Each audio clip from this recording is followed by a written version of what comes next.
Can't explain why your love, it makes me weak. Oh, I messed it up at the end, but that was sounding good. My voice cracked.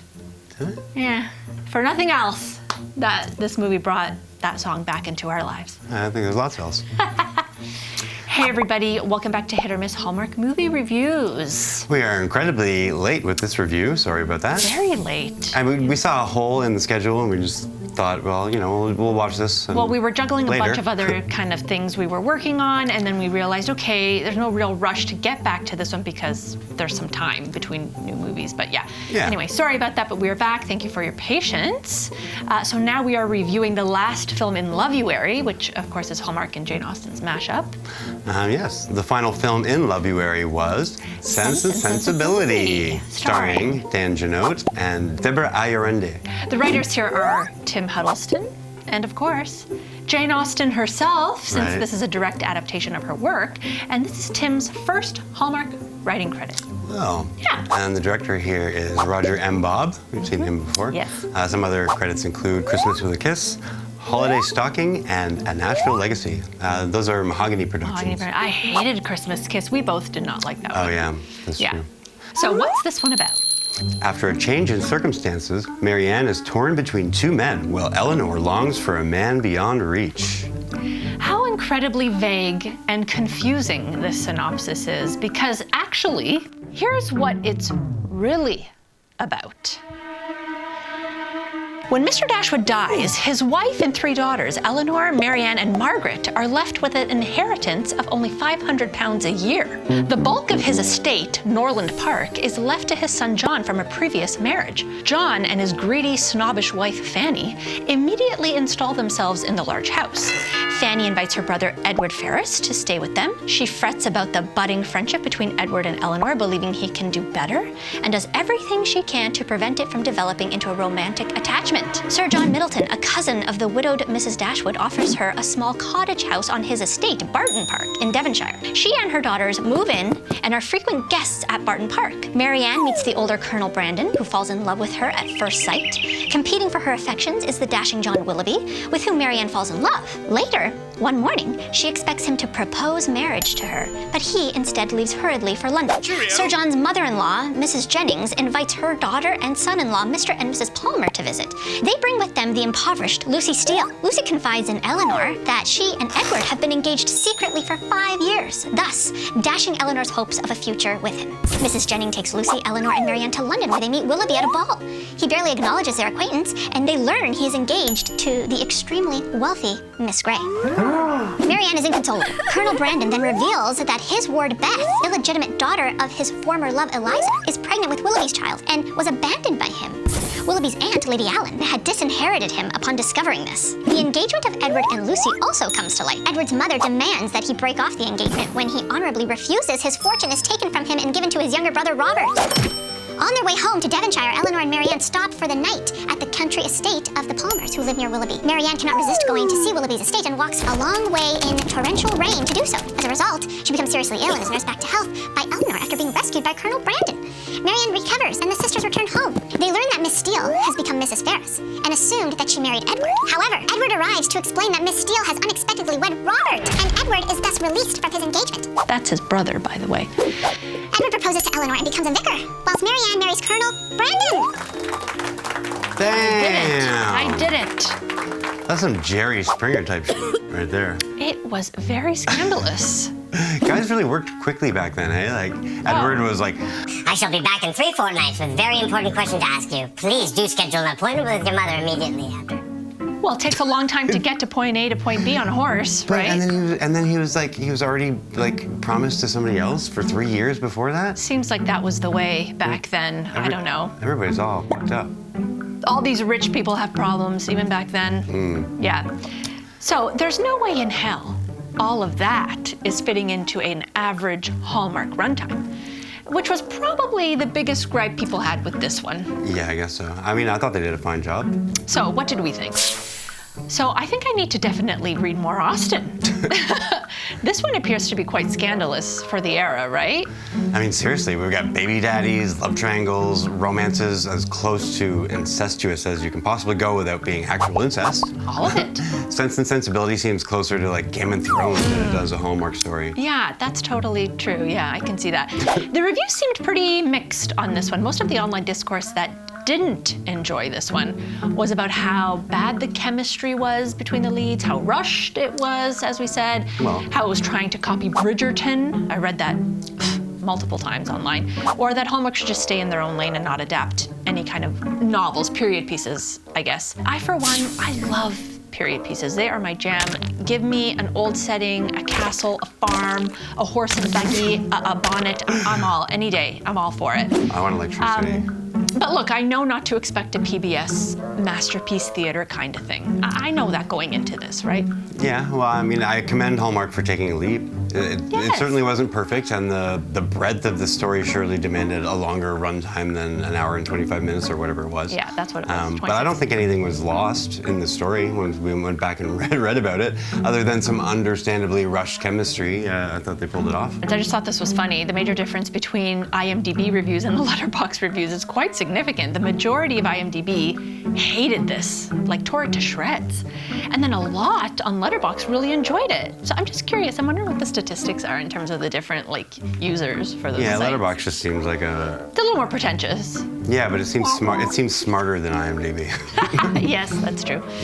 So okay, is this the world's best Sense and Sensibility adaptation? Of course not. Maybe. I don't think so, but it's also surprisingly good. I liked this one. I actually haven't seen any. Oh, you didn't see the Emma Thompson? No, so I can't okay. comment. But apparently I should have started with Sense and Sensibility instead of Pride and Prejudice. Maybe, Seems yeah. more up my alley. I thought the performances were great. I felt the chemistry between Edward and Eleanor, and given the budget constraints that Hallmark has compared to Hollywood budgets, especially like a Netflix show like Bridgerton. Yeah. I thought the production looked very respectable. Yeah, it worked. The costume work is I wasn't taken out of wonderful. it at any point. No. There was a wide assortment of costumes and colors and textures and silhouettes. And were they authentic for the time? No, probably not, but they looked great. And if there were some creative liberties taken there, they worked in terms of looking interesting and fun and lively. Because I heard a lot of people complaining that the costumes weren't accurate for Yeah, the it time. worked for me. I don't know. Obviously, because of the shorter runtime, it was an hour and 26 minutes, I believe. A lot of things do feel rushed here, given how much is going on. I mean, Yeah, they probably could have made it longer, but maybe it would have felt draggy. There's so many intricate details and various storylines.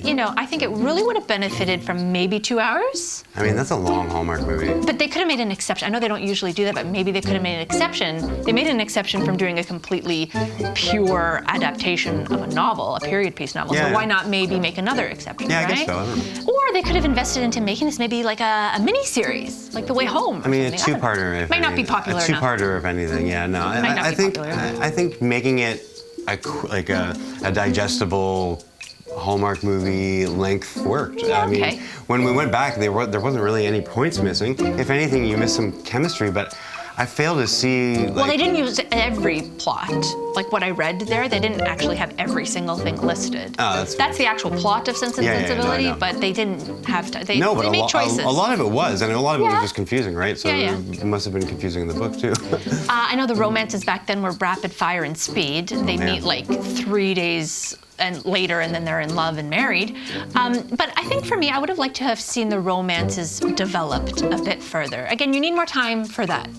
Or incredibly well-crafted, specific, and purposeful writing. Yeah, Right. I think that's one of the things you have to take with a grain of salt. People were definitely in a rush to get wed as soon as possible back then. Sure. Probably because of lower life expectancy. It's like Disease. I mean, Jane Austen died at 42 or something, didn't she? Right. But also, it's pretty on brand for a quick matrimony story for Hallmark, and I think it just kind of reflects some of the older Hallmark movie qualities. And it's probably a nice segue into, wedding season, Yeah, I guess. I guess so.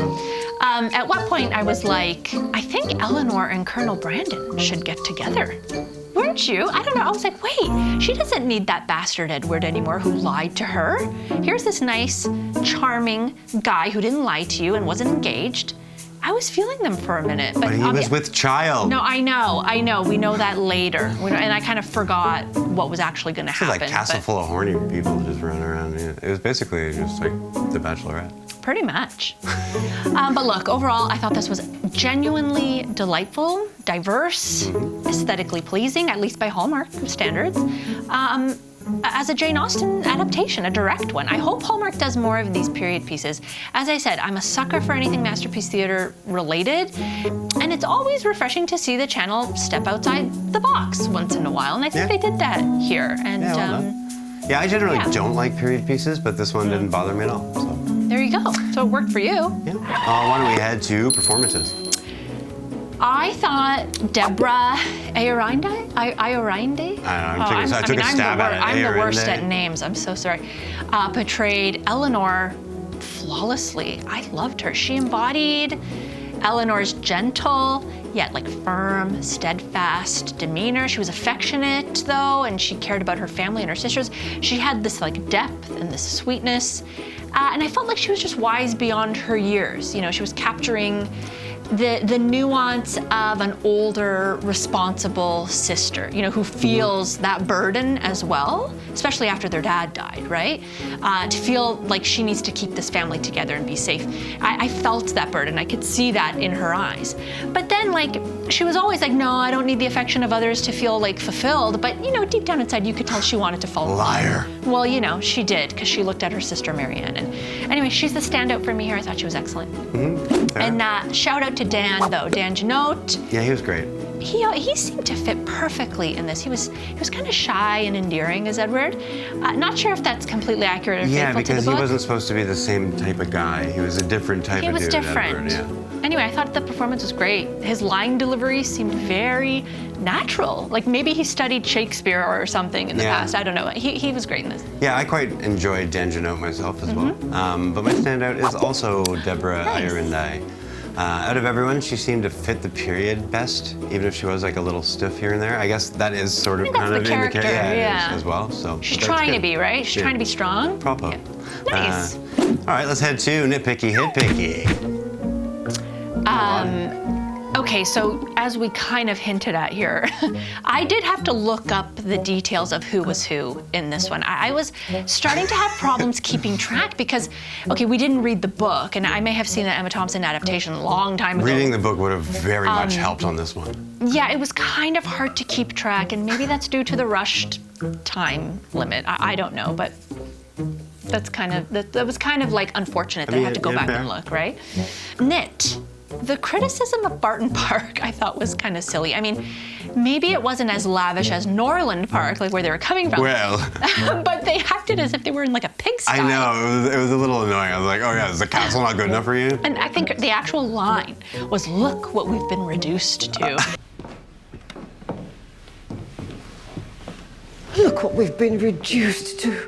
And Yeah. meanwhile, it's this charming, sure, maybe quaint, but it's like a beautiful, well-furnished cottage, Yeah, like- all ready for you to move in. What? Don't be complaining. I know. Hit the orchestral versions of SWV's Week and Seal's Kiss from a Rose. So good. I love stuff like that. I don't care. There were people saying, "Oh, we don't need that." No. Why not? I thought it was fun. I guess so. You know, when they started playing that, Immediately. I was like, wait, I know all of the lyrics to this song.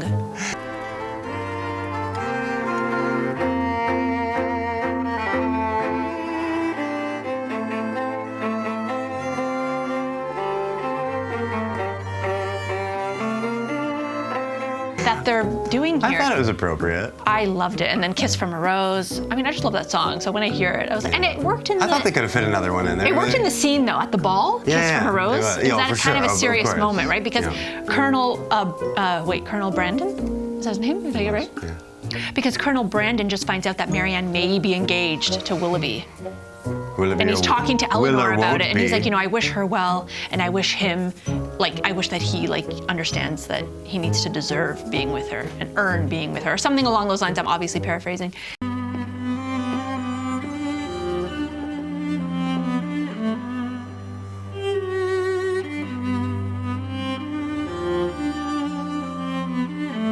And then he walks away, and then Kiss from a Rose starts playing. I thought that was great. Yeah, I got sucked in. I know. I like the plucky orchestra sound. I love that. Okay. Yeah. Hit. I like the cold open. I don't recall ever seeing that in a Hallmark film before. I don't remember what they even did in the cold open. No, they've done cold opens before, yeah. Where there's like a scene and then there's like a whole intro. And then the title card. I've seen that before. Yeah. Where they have a scene and then there's a title. Yeah. I have seen that. Yeah, I have seen that. But I love when they do that. It reminded me of Brooklyn Nine-Nine of all things. But I also love when they do that. I like Yeah, when they it's good. start like right in the action of things. I like that. Yeah, that's cool. Well, why don't we head to the Hallmark report card? This is going to be a bit difficult. Being a period piece, they don't actually Let's just rip through it. We're not going to get do very many of them. specific things. Yeah. Promotion or deadline. You know what? I mean, yes. is there a deadline to get married? The deadline to get married is because we're going to die when we're 45. I mean, sure. Career-driven lead. Like, I don't think so. The men, maybe? Of course, yeah. Their career was going to London in a hurry. Man, we're really stretching here. Okay, fine. Doesn't matter. We're just gonna here's a definite. big misunderstanding. Definitely. Ding, ding, ding, including ding, the audience. ding. Yeah, everybody. Including Big us. misunderstanding. for like a little bit, just a little bit. If you haven't read the book, right? Change of heart. Yes, Definitely. also many things. Just people just fleeting. Someone gets dumped, fired, dies, or quits. Yes. Well, that transcends eras and time. That will always happen. does, yeah. Someone will always die. Someone will always get dumped. Fired, I guess, in a different context. This is hitting a lot more than you thought. Actually, yes. Second romance subplot, definitely. course. Definitely. Proposal or wedding. Oh, wow, there you go. See? The whole friggin' thing. I shouldn't have said we weren't going to hit a lot. We did hit a lot. You're on up. Travel issues. So travel issues, it's interesting. Because they're on horse and buggy the whole time. I say yes. It takes a long time to get to London. Like, that's why, oh my God, I'll be back in a few days. I'd say there's always a travel issue. Okay, then yeah, I'm going to say that too. Okay. Selling or inheriting the house, business, farm. Well, definitely inheriting. Yeah. That was how this whole thing started, how this whole mess started. This is just hitting all of them then. Gosh. Big city, small town transition. No. I'm not sure. Was someone in London and then went to Big Devonshire? manor, small manor transition. Well, is Devonshire like a small town? I guess it could be. That's where they ended. I just don't know where they started. Like, where's Norland Park? I don't know. And then they went to Barton Park. That's a questionable one. I don't know. Okay. I don't know. The almost kiss. No, none of that. You just get married first. A mad dash. Was there a mad dash? No, definitely not. I mean, other than coming back He from just showed London. up to the house. I made it back. It's like, I'm 45 now. It was as if he wasn't even going to explain that Lucy married his brother, Edward. I'm talking about Edward coming back to the house.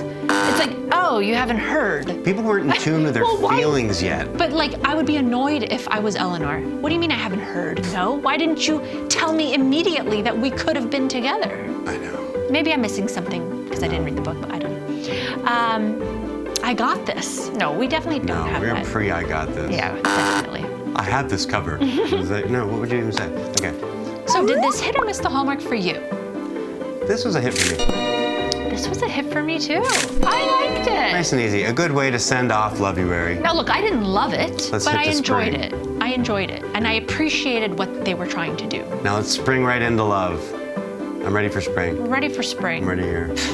In more ways than one. Yeah, and we are going to get back to the live stream thing. We couldn't do the... No, we were in the middle of a huge submission for something else. Yeah, that I and was a working kitchen on. renovation. Yeah, it and was crazy. and we ended up, it ended up being the 25th, and we're like, oh my God, We don't have time to do it. So we will attempt to try to do it on March 25th. No, we're definitely going to do it on March Okay, 25th, fine. 25th, All right. but we're going to do another one before March 25th as well. Oh, We need to okay. separate the Christmas and the other ones, right? So All right. it'll be a all double right. banger this month. We got to make up for the Well, stay tuned, 2 weeks we everyone. took off. Anyway, let us know what you thought about Sense and Sensibility. Let us know in the comments below. Did it hit or miss the Hallmark for you?